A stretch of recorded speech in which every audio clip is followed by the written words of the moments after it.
Sinagot na ni House Deputy Speaker at National Unity Party Chairperson Ronaldo Puno ang mga alegasyong ipinapakalat sa social media ni Cavite 4th District Representative Kiko Barzaga na may panunuhol umano sa NUP.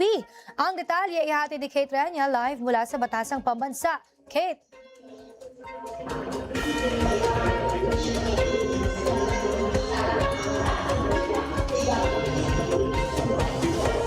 Princess Maring, itinanggi ni Deputy Speaker Ronaldo Puno ang mga paratang na ibinabato ni Representative Kiko Barzaga. Ayon kay Puno, walang sapat na basehan ang mga akusasyon na pagtanggap ng suhol ng mga miyembro ng NUP at handaan nila silang dumaan sa legal na proseso.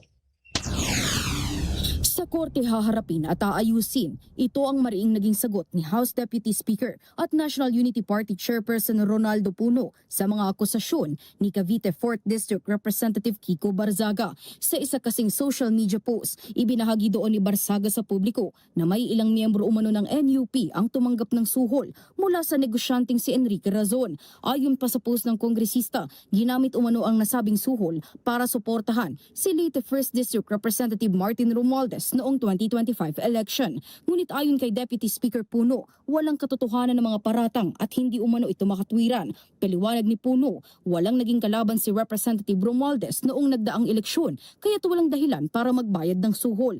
Kinuligsa niya rin ang lawak ng mga akusasyon dahil hindi lamang isang individual ang nadamay, kundi ang buong partido na minsan na rin pinamunuan ng ama ni Barzaga. Dati na rin itong partido na kinabilangan ni Representative Kiko Barzaga bago siya mag-resign noong Setyembre ng taong 2025 at maging independent member sa kasalukuyang 20th Congress.